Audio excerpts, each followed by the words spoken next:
ఎన్నికల దిశగా వేడెక్కుతున్న తరుణంలో బీజేపీ మాత్రం తన కసరత్తును చాలా స్లోగానే చేస్తోంది. మొదటగా ప్రకటించిన 195 సీట్లలో ఒక్కటంటే ఒక్కటి కూడా ఏపీ నుంచి ఒక్క సీటు లేదు. ఇంకా చెప్పాలంటే అసలు ఏపీ ఊసే లేదు. పొరుగున ఉన్న తెలంగాణలో అయితే 17 సీట్లలో 9 మంది పేర్లు ప్రకటించారు.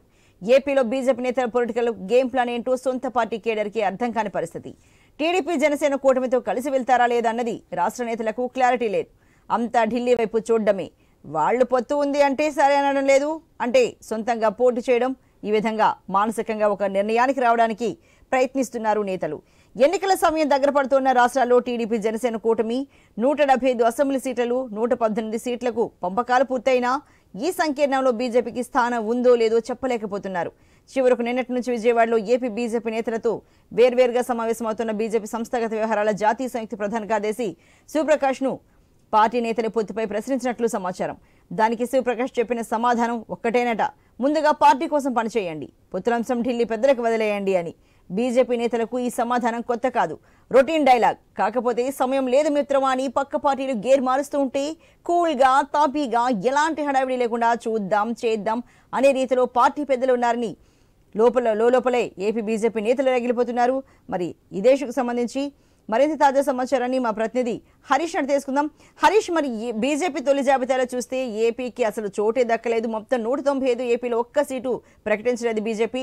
మరి మొన్న శివప్రకాష్ ఏం చెప్పారు ఇక్కడ బీజేపీ కేడర్కు?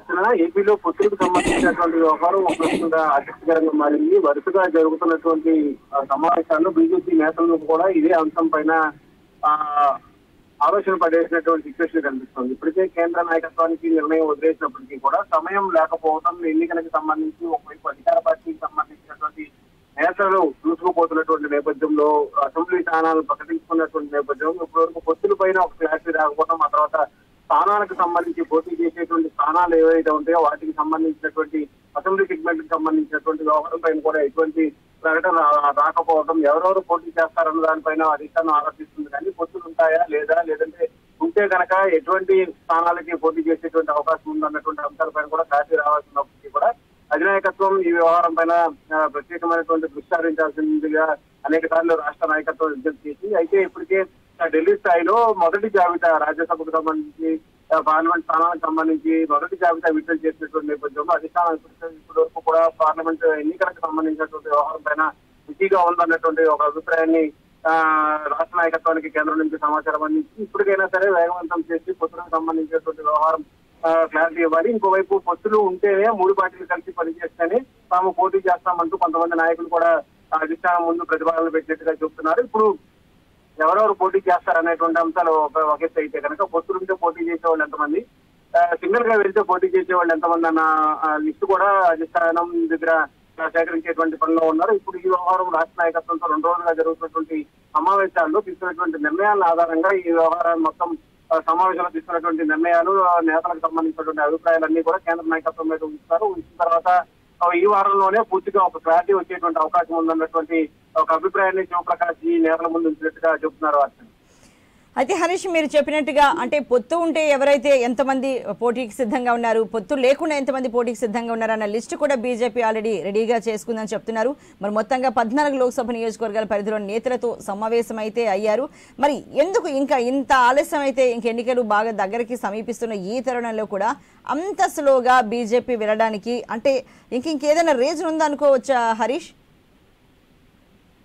ఇప్పుడు ప్రస్తుతం బీజేపీ మొత్తం ఫోకస్ అంతా కూడా కేంద్రం మీద పెడుతుంది, ఢిల్లీ మీద పెడుతుంది. పార్లమెంట్ స్థానాలకు సంబంధించి వచ్చేటువంటి ఎన్నికలకు సంబంధించి తిరిగి మళ్లీ అధికారంలోకి రావాలి, మోడీని ప్రధానమంత్రి చేయాలన్నటువంటి ఒక ప్రధానమైనటువంటి అంశంతోనే బీజేపీ నాయకత్వం ముందుకు వెళ్తుంది. ఇక రాష్ట్రానికి సంబంధించినంత వరకు కూడా అందరితో మాత్రంగా ఉండేటువంటి పరిస్థితి ఉంటుంది. సో ఇప్పుడు వైసీపీ తిరిగి గెలిచినా లేదంటే టీడీపీ కూటమి గెలిచి వచ్చిన కూడా బీజేపీ నాయకత్వం మధ్య కేంద్రం మధ్య ప్రతిపాదనలు పెట్టాల్సినటువంటి సిచ్యువేషన్ ఉంటుంది. కేంద్రం అందరూ కోసం జీరోలు ఇవ్వాల్సినటువంటి సిచ్యువేషన్ ఉంటుంది. సో ఇప్పుడు ఈ వ్యవహారానికి సంబంధించి రాష్ట్రంలో ఇప్పటికిప్పుడు బీజేపీ బలపడేటువంటి పరిస్థితి లేదు, బీజేపీ సీట్లు సొంతంగా గెలుచుకునేటువంటి పరిస్థితి లేదు.